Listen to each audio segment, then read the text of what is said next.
All right. Well, then, yeah. All right. Welcome, Jun. Yeah, welcome everybody. I'd love to introduce Jun Ding from McGill University, who's been doing well, trying to model like medical dynamics to understand like causes of disease and its propagation to help us come up with better treatments. Yeah. Welcome, Jun. Yeah. All right. Thank you for the very nice introduction and also the invitation.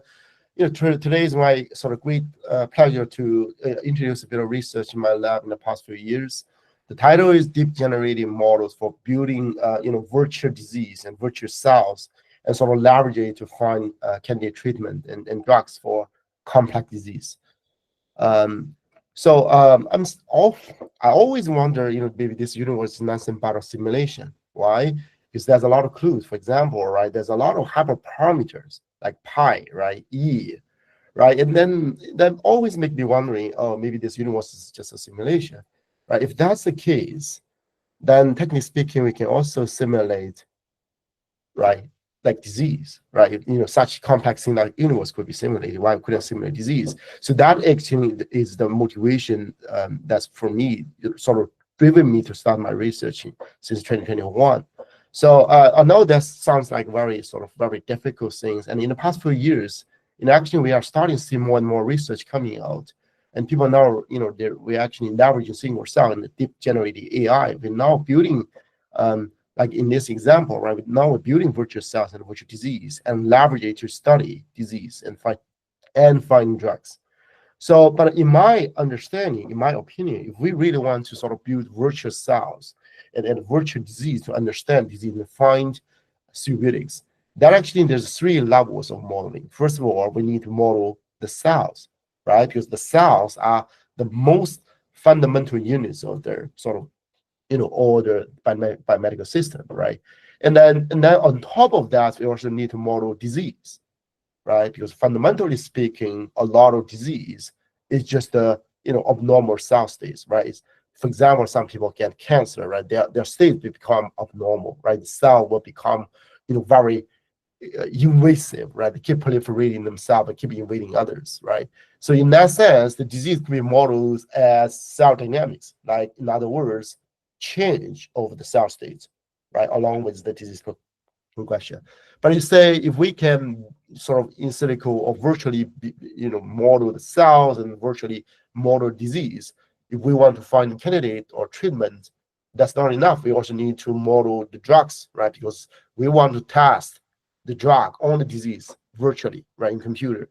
Then not just you have to represent the disease in computer, but also you have to represent the drugs in computer, right? So my talk today will be centering around on these 3 levels, 2 to 3 levels of modeling. And then the first question is, of course, is how to represent the cells in computer, right? How to represent the cells in silico. And I have to talk about, if we want to model the cells, eventually, right, ultimately we are modeling all biomoleculars in the cells, right? The cells is very complicated. There's a lot of biomolecular. There are DNAs, RNAs, right, and proteins, metabolics, right? So, and then we really need a sort of a comprehensive profiling of the cell states so that we can model the cells more accurately, right? It's just like like the cars, right? If you want a more accurate depiction of the car, you also need views for different perspectives. It's just the same for the cells, right? You need to look at from the genome, from the epigenome, from the transcriptome, right? So then after we gathering all the multi-omics data sets, of course we have to embed it into a latent space so that we can sort of virtually or represent them in computer. And early days, right, people tend to use like very linear methods because they are more efficient and the size of the data is also minimal, right? But the sort of the linear method like PCA, their efficiency or the performance is suboptimal, right? They couldn't vary, especially when you're dealing with much noisy and high-dimensional single cell data sets, single cell genomics data sets, right? Those methods they are often limited. And then now, right, in the past few years, people are now starting building more like deep machine or deep neural network to represent the to sort of embed the cells into the computer, and then So there's of course here's just an example, and now a lot of people using some foundation models, right? Like there's a paper like SCGPT, right? SC Foundation or Gene Former, right? So a lot of people try to building up their larger training sets, right? So that we can understand the cells better, and much powerful computing servers, so you can train a model with billions of parameters, right? Of course, in that way, you can build much more representative, sort of better models to better represent the cells. But we actually want to look at beyond just more cells and more training sets or more computing power, right? So if we really want to model cells, can we sort of using some underused, right, or underexplored information, right? So take the single cell gene expression. I might want to this audience, I might just want to explain what is gene expression, right? That's say you get in human, right? We have around 20,000 genes, right? And in different cells and different conditions, in healthy or in disease, right? You really have different level of gene expression, right? Some genes, their expression is higher, some are lower, right? So that is sort of the more like a cell by gene matrix you get per sample or per data sets, and that is most of the cases people use to model. But if we think about it, it's actually just the tip of the iceberg. When you get the gene expression, you actually get it from RNA sequencing, which is a genomic sequencing. You get a lot of reads, right? That reads, some reads can map like here as a row. Some reads, right, like the segments of the RNAs can map to maybe the transcriptome, right, the gene regions of the genome, right? But some couldn't map, right? Maybe they could map to other regions, or there's more information because one gene, as you can see here, usually contains multiple exons. Exons are smaller compartments of their segments, right, in the genome, right? So you can say, sometimes one gene can code different proteins, and then use different exons. And that you can see, if you just have one gene expression, in this case, say you have 5 exons, you only have one readout, right? Suppose you have 100 reads. That 100 reads is just the sum of all reads in these genes. But that is, if you're only using that one scalar readout, you actually lose a lot of information, because say one gene A, right, the expression in healthy and disease are all 100. In that case, if you only have the gene expression as a readout, you say, there's no difference because the expression is the same. But but in reality, maybe even they are all 100 expression, but maybe in healthy condition, that's all 100 reads are all in exon 1. But maybe in the disease scenario, right, that 100 reads was evenly distributed, right? So, but that's readout, right? If that's a gene level readout, you couldn't tell that. But if we bring it down to the exon level, you are able to get it. So that's why I call it exon reads, is sort of hidden information, right? It's sort of below the surface of the iceberg. But also you have if I can understand how this mechanism works, it sounds like a single gene has multiple coding regions, and the choice of which coding regions are actually transcribed produces different proteins. Is that correct? Exactly. And so if you have only one readout for that gene, right, you lose the read distribution across all the exons. Okay, right? So now when you're reading, are you reading the mRNAs or proteins to figure out which exons are active, or is it more like you read the genes and there's some way of knowing which ones are currently being transcribed by looking at the DNA and the RNA? Yes, it's like the segments, right? You chopped RNAs into segments, and that segments we call it reads. When you map the reads, right, which your sequence is eventually the reads, right, and then you're gonna map it back, and that you map it back. Maybe this 100 gene with this gene with 100 reads, right? By mapping that reads back, this exon 1 has 20, right? That's exon 2 has 50, right? Only to the exon level you have this distribution, right? You also have the junction rates, because in this case, right, suppose this is one protein product of this. They use exon 1, 3, 5, right? In the sequencing, you will be able to tell this information because you have junction rates, right? Say in this case, 1 and 3, they're connected. So here you have a junction between 1 and 3. If you capture reads here, reads either segments, short segments, or like 100 base pair long, right? So oh, that's 1 and 3 are together. If you couldn't capture, say, 1 and 4, any reads, junction reads, then 1 and 4, they're not connecting together. By doing that, right, what kind of alternative splicing mechanism are there. But all this information was missing, right? If you only sort of condense everything in one readout. So that is current. Yeah. And when you say reads, we're reading mRNAs in this kind of technology. Yeah, exactly. Reads is the reading of the RNAs. Yes. Thank you. That helps a lot. Mm-hmm. Yeah, so it's like it sort of enhanced the resolution, right? And then I can explain more here. So that's based on that, we develop a method called Dolphin, right? Which is we try to enhance the cell embeddings. We look beyond the genes into their compartment, right? The exons. So this paper was published in Nature Communication. The key idea is instead of here on the right, this conventional way, right? One gene is just a one value, right? We're not doing that. We say one gene is not a value. One gene is a graph. Because one gene, you have multiple exons, right? You have, in this case, you can see it's 3 different colors, right? And there's 3 different colors, you can have different ways to make connections. And using the junction reads, you can infer the ages, right? Maybe this exon and this exon are connected, this one and this one are connected, right? And then what's the sort of likelihood, right? Essentially, you can build a mini graph to represent the gene. And that's enhanced resolution, so that we use or graph variation or encoder model, right? So for the embedding learning, here I can explain, right? On the left, you see is gene, right? Matrix, right? This one matrix represents one cell, and one row here represents a gene, right? Now, each column of this row represents different exons. In conventional analysis, you do not have a lot of these columns, right? You only have one readout because you summarize, right? You sum all exons, right? You basically, that's the sum value of everything. Here, right, the resolution is higher because you have the exon readout, right? And not only that, but also you have a junction rate, because from exon to exons, right, you also have a connection, your junction rate, because that alternative splicing.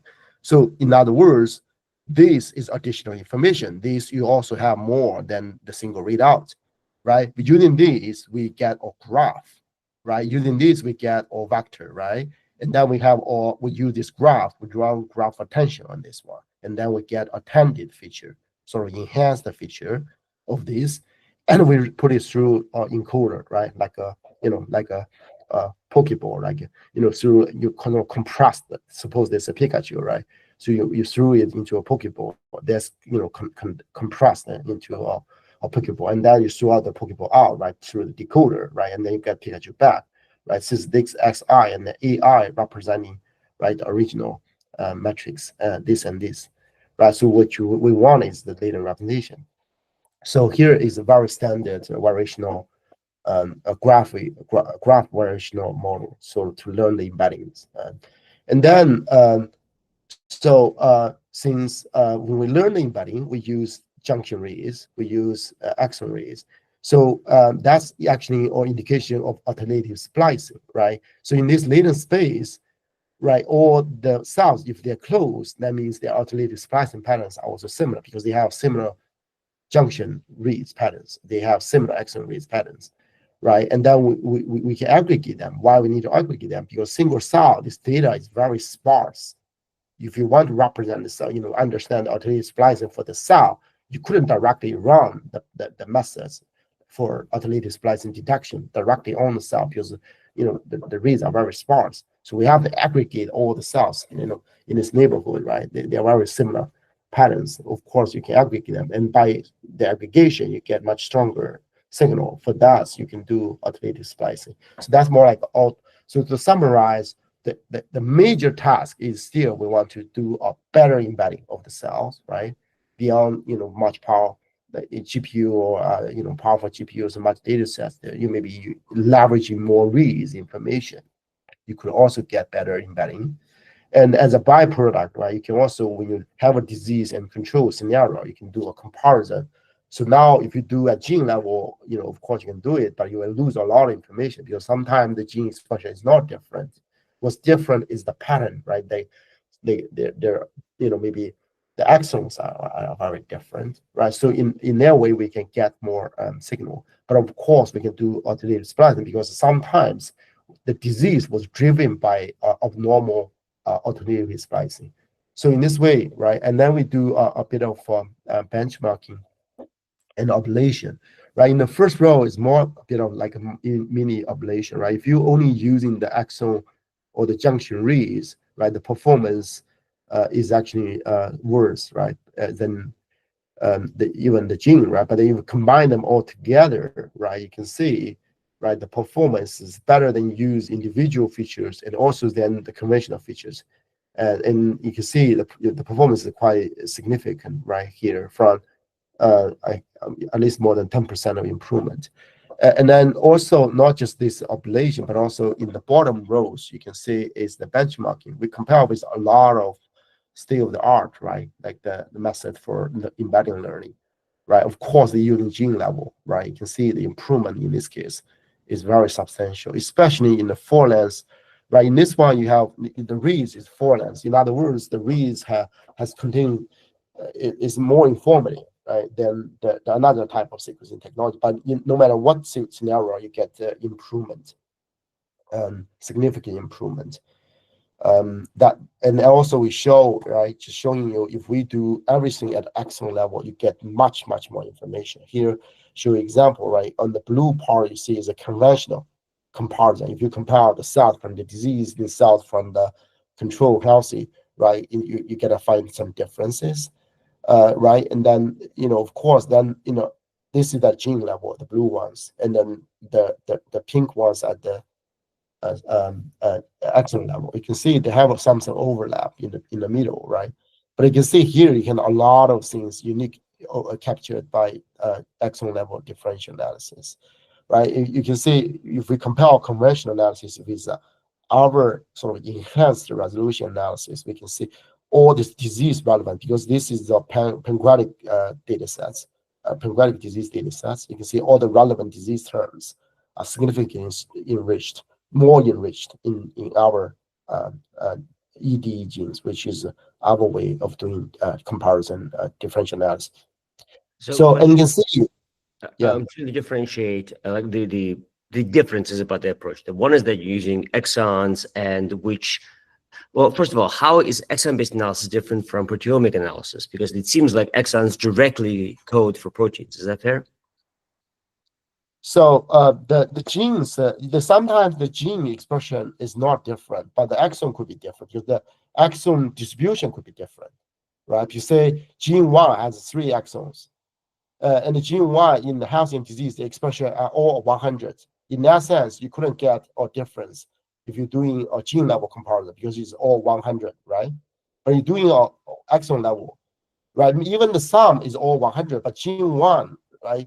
Exon 1 is maybe 10, right? Gene 2, exon 2 is 90, right?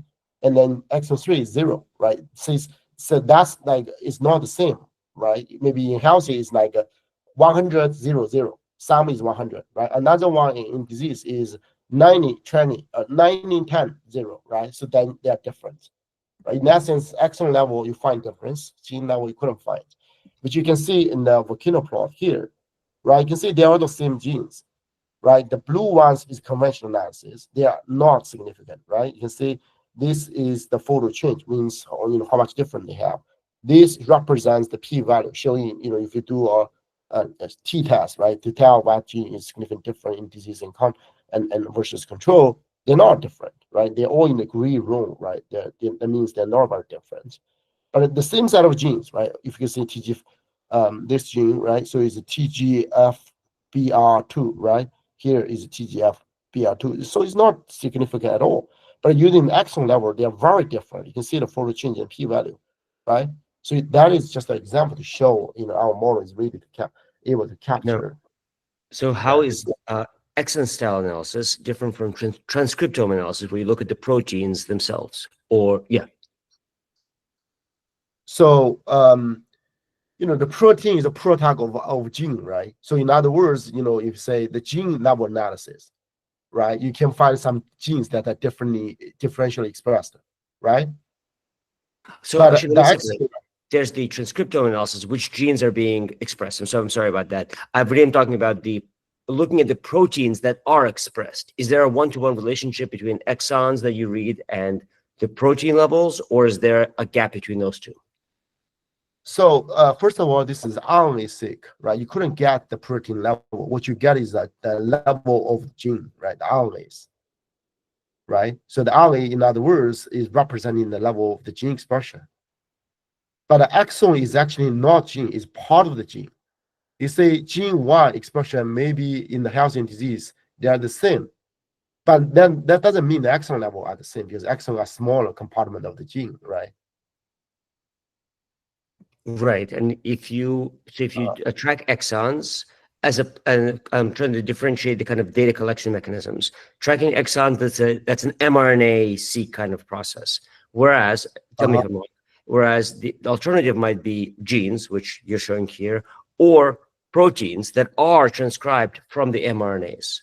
So for protein detection, like how difficult is that? And would that be equivalent to looking at mRNAs?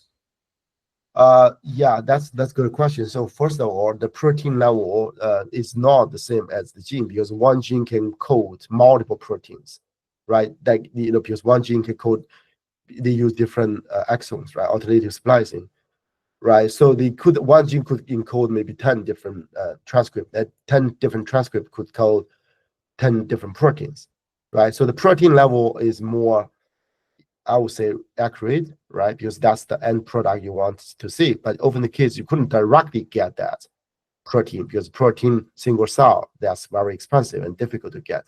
So the exon is more like a level, is more like or trade-off, right? So you go beyond gene, right? But you couldn't get the protein. But to some extent, because you're able to inform the alternative splicing, you get closer to the actual protein measurement. That's the idea.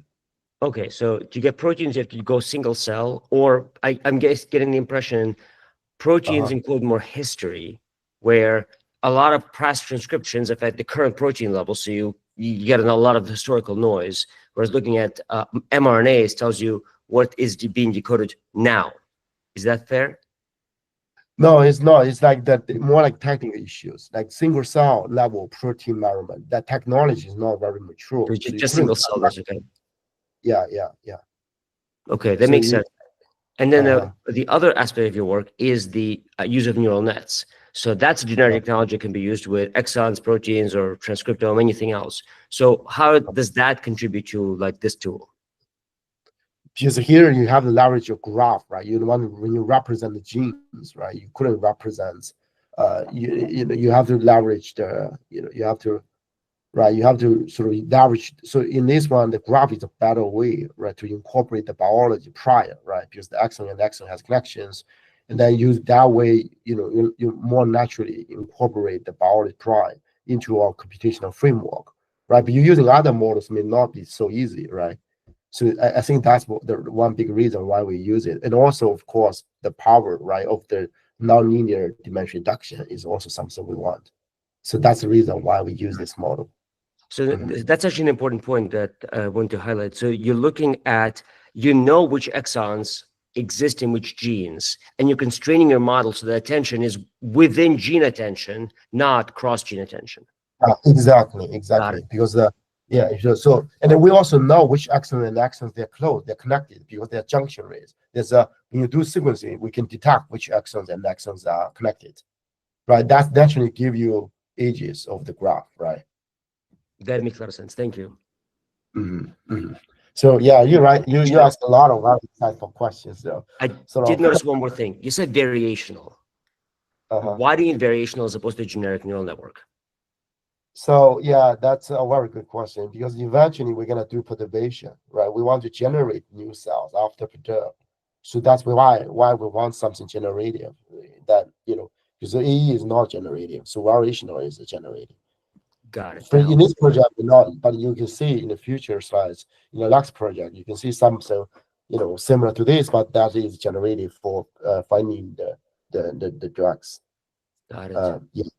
Thank you very much. And then yeah. So for the sake of time, I can skip this one. This is another similar idea. Is just we leverage the reads or sort of hidden information that people forget it or people not use, right? So there are a lot of reads mapped to long gene regions. We call it essentially transposing regions. So that information was also forget or ignored by a lot of other people. So we also have another people try to sort of leverage this information to enhance the embedding of the cells. Yeah, I was, for the sake of time, because I have another very important talk about a very practical use of the AI to find drugs. So I'm more focused on that. So this is more showing you our effort to enhance the way to build the virtual cell. So enhance the way of cell embedding learning. Of course, the previous work is all about single modality, right? We also have a work called multi-omics.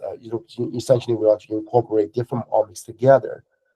So this is another work published in Genome Biology last year. It's like, okay, you have RNA and other modalities, so we can find a way to incorporate dual integration of different modalities into a joint space, and then we use this. In this way we make it bi-directional.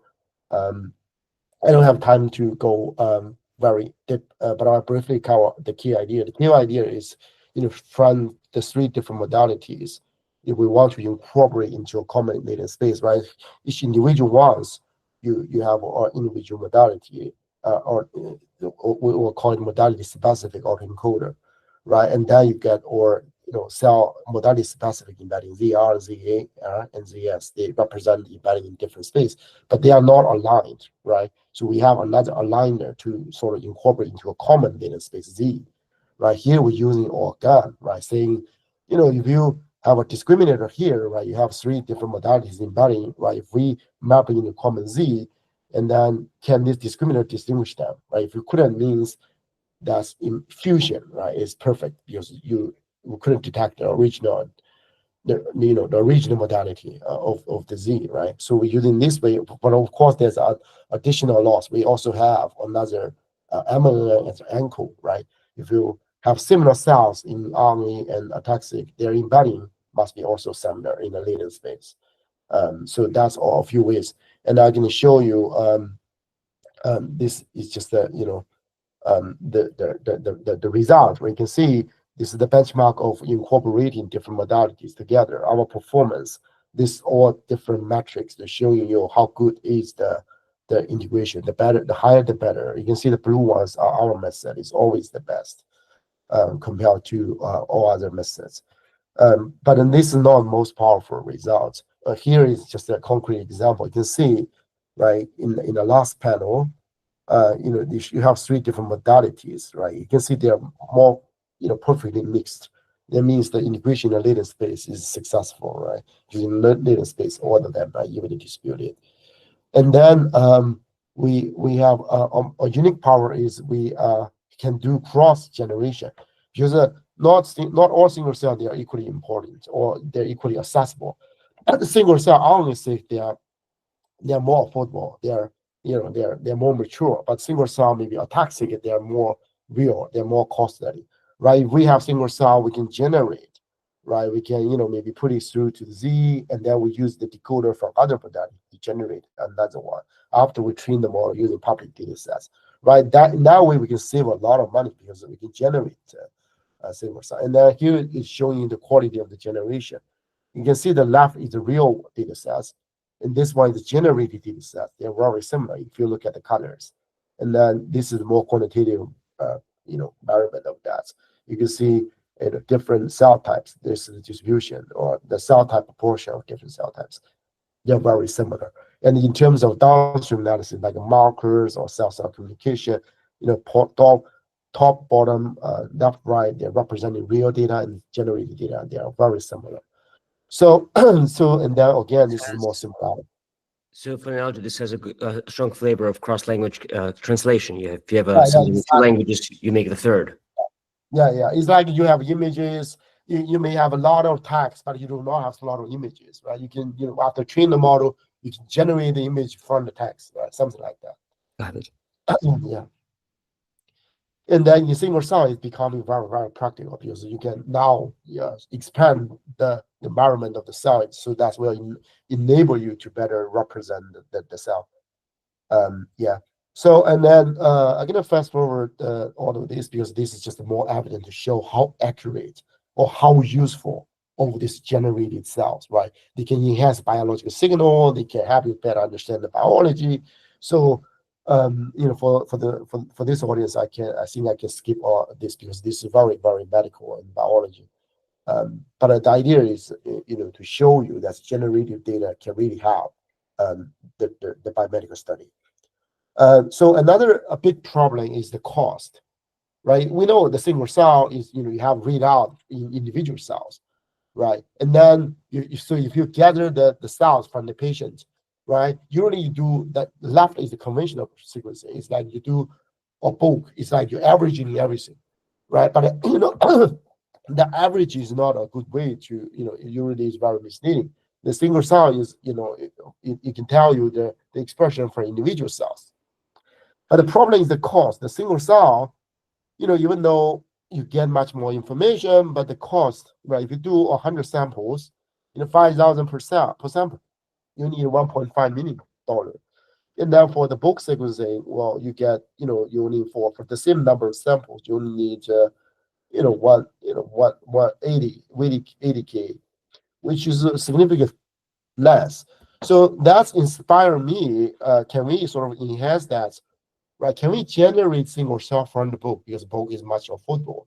So this is sort of the intuition from this project is sort of inspired by in computer vision, right? You gotta have very low resolution image, right? From 2 centuries ago, and then you want to upscale or impute it, right? Or generate or enhance the resolution to 4K, right? So it's the same, right? The book is like very blurry profiling of the cells, and then you want to enhance it to the single cell level, which is much higher resolution. So we develop a pipeline, and I will just quickly. The idea is like if you have 100 samples, right, you couldn't do the single cell. Our idea is that you do bulk first, so you're gonna have a bit of understanding of the entire cohort, and then you cluster based on the bulk. You sort of segregate the patients into 5 or several groups, and for each group you get a bit of one representative, and that representative you do single cell. Right. In that case, we only need 5, right? And then use that representative single cell as a template, and then the bulk for the everything as a target. Then you can do build a deep generated AI. You try to, use a template, and then compare the difference between the target and the representative at the bulk level as a guidance to push, right, the cell state from the representative, right, the reference or the template to the specific target. And we show it's very practical. In this case, we can cut down the cost, quite dramatically. Often the case we can use 10% of the cost to profile at the single cell level. And then here from the left to right, left is a real profiling. This is a profiling of 120 patients, right? That cost millions of dollars. And then right is a profiling only training around 20 patients. That's 20% of the cost, right? So you can see they're very similar. And showing you in this way, we're really able to generate high quality cells. But all this together, I want to summarize part 1 is that we really want to leverage more sort of underused information to enhance their cell embedding. We also want to look beyond a single modality. And we also want to, when you try to model the cells, right, we want to cut down the cost. So that list of few effort in our lab try to enable more effective and affordable virtual cell modeling. Okay, and build on top of that, we also want to build virtual disease so that we can find real drug, right? And then, so this, sorry, this is the conventional how people understand how people usually study disease, right? They usually have a healthy set of cells, and then they have a disease set of cells. They do a bit of comparison, right, to see what's different. Right, sorry, but okay, I don't know what's happened, but anyway. So, but that's not very good, right? Because that static type of thing, usually is very limited in understanding the real events. Here, for example, is a 2 snapshot, right? Just suppose you have 2 profiling of disease in healthy. you couldn't guess too much, right? You don't know which, what's in between in this case. But if you have a longitudinal tracking of the events, right, in the disease progression, for example, right, in this case, you get much better picture of the true events. Like, here is like, maybe a cowboy dancing somewhere in Texas, right? Something, you get the better understanding of this. It's the same for disease, because a lot of disease, they are also progressive.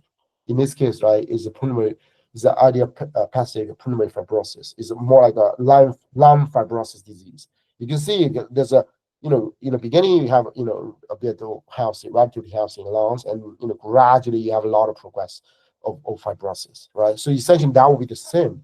We also need, in this case, we're really interested in studying this disease, because first of all, this disease is affecting a lot of people, right? And then secondly, there's a very limited treatment options for this disease. There's only 2 FDA approved drugs, and all these drugs, they couldn't cure the disease. It's just slowing down the progression. But also the drug like this one, the hobby, the drug is very expensive, right? Without insurance, I think it's so it's $10,000 per month, right? A lot of people couldn't afford it. So as a computational biologist, we want to say, can we leverage AI, leverage single cell, maybe find a candidate treatment of this disease? So, and then we collaborate with a doctor from here. We gather, cells from different stages of the disease, right? We have some cells for healthy, like controls. We have some cells from sort of maybe early stage of the disease, moderate, middle stage of disease, and end stage of disease, right? So we have a lot of cells, and then we're gonna use the models like we discussed before to build virtual cells and virtual disease. I can mention how we're gonna do this, but we also need to model the drugs in computer. How we do that? We use a database called CMAP, which is a database generated by Broad Institute. What they actually do is they use a lot of drugs in different cells, and then they measure the gene expression before and after using the drug, right? That tells you, oh, if you use this drug, that gene increase, that gene decrease. So in that way, right, that drug could be modeled as a delta vector of a gene expression, right? It's, this drug means, oh, this gene going up, this gene going down, right? That drug means, oh, this gene going down, that gene going up, right? So that's expression change. The delta vector can be used to model this drug. So now we have way to model cell, disease, and drugs. Can we really using this to find a candidate treatment or new drug for this, or repurposed drug, right? So the idea, the ultimate idea is we want to model this disease progression with virtual cells, virtual disease, and eventually we're gonna try all virtual drugs on this virtual disease model to see whether there's any virtual drugs can reverse the cell state backwards, right? We can make this disease cells more like a healthy cells in the end. If we can find so, right, that means, well, maybe we can find an option, right, that can cure the disease. Right, and there's a lot of existing methods out there for in-silico perturbation, but none of them can really be used to study disease, right? Like in this one. Why? Because a lot of methods, they're generic, right? Like a lot of methods like SGPT or GIS or others, they couldn't understand the disease, right? They train on the public data sets, they understand, even if you fine-tune their specific, they couldn't understand in that specific disease what genes are important, what pathways are important, what transcription factor are important. So in other words, they couldn't understand disease. You apply in this disease or another disease, for the same drug, same cell state, they may have very similar effect, but that's not true, right? Because different disease, their mechanisms are very different, right? And another limitation is, a lot of this in-silico perturbation models, they're supervised. You need to supply labels for training. And then often the case in disease, you couldn't, right? Because if you use a drug in the disease, then why you still need a model, right? Since you already you test the drug, right? So because of these reasons, we really want unsupervised and disease-specific in-silico model, right? To see, oh, if I apply this drug, oh, that cell will become like what cell, right? Because of that, we build a model called Uvinagi. This model, you can see, is 3 levels. It exactly matches what we described. Its first level is building virtual cells. Second level is building virtual disease. Last level is after you're building virtual cell, virtual disease, you test virtual drugs on the virtual disease to see which cells gonna be effective. I'm gonna go over them one by one. I still have around like 12 minutes. I think I can finish this. So this is just how we get the data sets. We get the cells from a bunch of patients, right? And then we get around 200 key cells. We spend a lot of money on this and doing this sequencing. And then again, in the end, we get cells from different stages of the disease, right? It's more like if you still remember the cowboy, right? The animation there, right? Just we want to get different stages so that we understand the dynamics better. And then we're gonna employ our deep generative model to learn the cell embeddings. Here you can see it's a very similar framework as we discussed it before, right? So you have a single cell expression on the left, right? You get it back, right? So it's encoder, decoder, and then here one more thing is in our guns, we want to make sure the generated cell, the quality is very good, right? Is very similar to the original input. Right, this gun is to use to ensure the generation is good. Right, so we're gonna using this to initialize the training, but here it's also generic, doesn't understand the disease at all. So how are we gonna do it? We're gonna initialize the model with this, and then based on this initial embeddings, right, we can represent each cell at across different stages, like here, right? So like this. Right? And now we can say, oh, in this cell type, right, or this cell type, how it changes along this disease progression, right? Maybe go from this direction, this cell type like change, right? Like this. So if you need trajectories of the cell, how to see how they changes, and then with that, right, we're gonna say we have another model called iDream, which we built many years ago. That is for giving trajectory, like the blue ones. I'm going to tell you in this trajectory, right, in this set of gene changes, or in this set of cell dynamics, like cell changes, what are the driving genes, right? Maybe the gene A is driving the progression, right? Suppose, say, in this disease progression, in different stages, the gene expressions keep increasing, right? The more severe the disease, the higher expression of the gene. Then oh, that gene might be important, or the other way around, right? Like, the genes keep decreasing, but no matter what, the gene must be dynamic along with the disease progression, right? If that's one gene is not changing at all, it's very, very stable, very, very static, right? Along with different stages of progression, then that gene may not be relevant, right? Because it doesn't change at all. So in this way, you get or understanding about the disease, right? Say, oh, that gene is important, that gene is not important. And then we're gonna feed back this to the original model.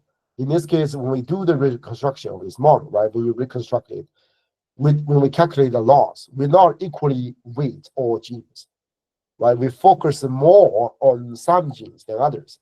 Which genes is the genes that we learn from the disease model, right? The graph right here.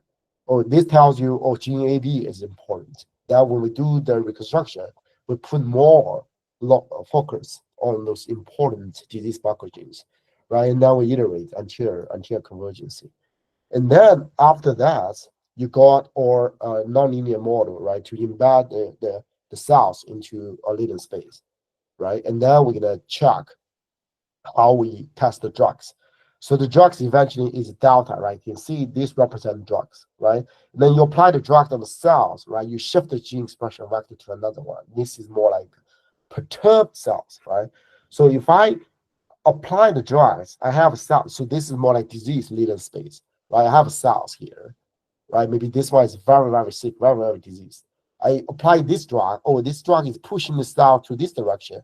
And suppose that this is healthy cell. If I apply this drug, the cells is driven to this direction, right? Then oh, that drug is moving the cell backwards to the healthy. Then it is very, very important, right? So we have a score to sort of to test that, to quantify how far or how good you are able to push the cell towards the healthy, right? And that's the idea. We don't need any supervisions here in this case, as long as you have different stages of the disease, right? And also this model is disease specific. It understands which genes, which pathways are important. So, how I show you a bit of result here, right? You can see the embedding we learned is very good. Why? Because different cell types, they're clearly separated. And also, So this is more like benchmark. It's pretty boring. It's showing the quality right here. AR and MI just different metrics to show the quality of the embedding. They're very good. Our is the first one. Is always the best, right? Except for this one, but all others are the best. So another thing is, we also have ablation to show all the modules we included, right? Is very important. So one thing I want to emphasize is the iterative, right? It's like keep trying to learn from disease and feed back to the model of embedding, right? So that's helpful. I can show you it is really helpful. You can see here is you have 5 different iterations. You can see all these metrics, they are evolving, right? You're improving from 0.62 all the way point around 7.2, right? So that's more than 12% improvement. So it's showing you that by learning from the disease, from getting more and more important genes and feedback to the model, your embedding is becoming much more informative. And then we also use sort of simulation to test whether you are able to find drugs. But I know I couldn't convince you by just using the simulation. We actually did real experiments. Here it's just showing you we captured critical pathways. Pathway means the things that are important for this disease, right? What kind of pathways are important for the disease? You can see we capture a lot of pathways that's experts like our collaborators, they get very excited because the bottom ones are the ones they know. There's a lot of ones that they don't know. Is novel ones. In other way, this model is able to discover new knowledge. And not only that, we also do in silico drug discovery. So you can see the bottom one here, the entirety is FDA approved drugs. We don't know this at all. The AI captures this, right? But of course, this drug was already FDA approved. People already know is effective against this disease. But more exciting is there's a lot of other drugs that have even higher score than this one, right? The other question is, can any of these more helpful, or maybe they're useful, right? So we choose lenalidomide to validate. Why? Because lenalidomide is is a calcium channel blocker. Is used usually is prescribed for hypertension. Is the cost is like $10 per month, so it's very affordable. So and also it's very safe because it's for hypertension. People use it all the time. We know it's safe. We know it's cheap, right? And then we want to see whether it's effective against this very complex disease. And then we, with our collaborators, Laftali Kaminsky at the Year School of Medicine, we are designing our ex vivo validation because there's no way we can do in vivo, right? Because we cannot use real human to do it. And we know we have actually mouse models for this disease. So that's why the best we can do is ex vivo, means we take the cells from the disease patient and we use a drug on it, right? We here in this case we use a cocktail. So it's a precision lung-class slices. Basically, we create fibrosis cells and we use the drug to see whether it's effective or not. And here you can see this the entirety is the real drug, the FDA-approved drug for this disease. And this one is our predicted drug. You can see that if after the treatment, the cells will become very similar. In other words, the effectiveness or maybe the efficiency of the drug of this repurposed drug we predicted is almost the same with this FDA-approved drug entirety. Here, just we have more evidence. So here is just another thing. So these two color, right, the entirety treatments, and this one, right, the purple and also the brown, that's the real treatment. If you use the drug, right, and then you profile the cells after using the drug, what will the cell look like, right? This is the real treatment. This one is in-silico treatment. It means you use the drug in computer, right? And then you can see what will the cell look like. These two color is the sort of simulated drug treatment. You can see they are overlapping with this quite a lot, which show you our model is able to simulate the drug treatment for these two. So that's quite exciting. And we also have more evidence to show you. In this case, we compare the difference between the real treatment versus the virtual treatment, right? These two color green, they are almost no difference. This also another, right, for the entirety, there's also no difference. Here is showing you this measures how the effectiveness of the drug, how far you can push the cells back to the control, which is healthy, right? So initially, the disease cells and the healthy cells, they are very, very different. So the distance are very, very big, right? Trending around, right? Maybe 10 as a mean value. But if you use a drug, the target, you reduce it to 5, right? And then the fidelity is almost the same, right? That's showing you the effectiveness of the drug is almost the same, but the cost is only is 1,000 times lower, right, than this drug. So, and we also have sort of in-silico perturbation where we predict the drug treatment, right, to see whether we can get it accurately predicted. And the answer is yes, yeah. You can see the R-square, right, the predicted treatment and real treatment, the impact on the genes, right, we can get it very accurately. We also compare with a lot of methods for in-silico perturbation, including SGPD, right, the foundation models. Our method is always the best. And here is a bit of summary. We show you that if you, can virtually represent the cells accurately, right, and then try to figure out a way to let that, model understand the disease, and you incorporate a build a virtual disease model, and then you have a virtual cells, virtual disease, and then you virtually skin for candidate drug. You're able really to find effective drugs. We're not just testing in one disease. We also tested in COPD. We also in the paper we also show COVID, but in reality we also try a few bunch of other diseases. So this paper was published in Nature Biomedical Engineering earlier this year. So that's that's all my talk. I guess I'm right on time. Yeah, thank you very much. So one thing I was wondering about the Unagi model is when you're doing some, well, it's extremely hard. So what was the data that you used to train the model? Because you need, well, like you said, fine temporal resolution, many cells. I'm not sure how many you can get away with. So in this case, we get around 200K cells, but that is after filtering. Initially, we generate around, I think, 400K cells. Wow, that's and then of course you need patience at most. The problem or the barrier for only of the cases for us to understand the disease is how you get the cell to treat the model.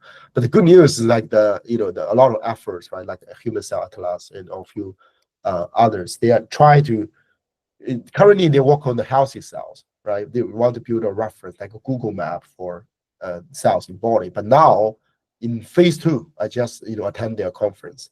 So in phase 2, they now are getting more and more disease cells. So in other words, right, if you're interested in this modeling, you're going to have a lot of this information become publicly available. Good. So now, what information do you need about the cells? Like in terms of like generality of how much you can use information provided by other organizations. So yeah, that's a good question. So you need a bit of evaluation of that yourself, right, to make sure, right, that quality is good enough. I think one thing you can do is maybe, of course, you need a bit of knowledge about the disease, right? So that after many years of study, people know something there, right? Certain pathways, certain genes are important. If you are able to recapture those sort of, right, more like a sort of sanity check, right? If you are able to do it, right, if you get what you expected, that means the quality of the data might be good enough, right? If not, right, maybe there's something you should be considering more filtering or more quality control, right? Right. And to what extent do the different data have to be for the same cell? So I'm thinking one team collects some cells, describes them according to their measurements. Another team collects obviously different cells, describes them in somewhat different ways because their equipment is different. So to what extent do you have to align all these data sources? And to what extent can you maybe use embeddings to say, here's a summary of what we collected, details don't matter? You actually just write a very open question in this domain, because a lot of people do data integration. They do, like, we call it bad correcting. Okay, you're sequencing here, other people are also sequencing, even they are about the same disease, but there's some differences, right? Mm-hmm. Can you figure out a way to remove the spatial effect, right? Of course, there's you can fuse them or integrate them in the latent space or embedding. So there's a lot of people try to do that, and we made a lot of progress. There's thousands of papers on that. But indeed, you have to incorporate when you use public data sets from different labs. You have to remove the batch effects. Right, So but it's not, that's I'm thinking not even, well, maybe actually the batch effect's a good name for it. I'm thinking, okay, in the climate space, they do something very similar where they have many models, but they're all looking at the same Earth at the same time or overlapping times. So they know that how to align those things. In your case, I see you doing the same thing inside your lab where you have multiple different lines of evidence, you embed them, but then you have a target that you can say how to combine these different embeddings to predict the target. Across teams, it's a much messier thing because they came from completely different sources. So I'm not even sure how to combine embeddings. I can sort of see how to combine raw data, though even that's confusing. But without a common thing you're looking at, how do you even federate data, knowledge? Yeah, that's a good question. But if they are providing the same sample like blood, right? That's in the blood there you expected B cell, T cell. So you have a bit of knowledge, right? If you're getting something similar as others, that means, right, that you know, in other words, you do have some sort of common ground truths, right? Or common foundation, right? So you incorporate data, you have some assumptions for the data, right? In this data, even though it's from generated different labs, but they all about COVID blood sample. So you're expecting something, right? There's certain cell type there are different clusters that there, right? So those could be used to incorporate. All right, that helps. All right, well, yeah, this is fascinating. Thank you very much for the talk. All right, thank you for the invitation.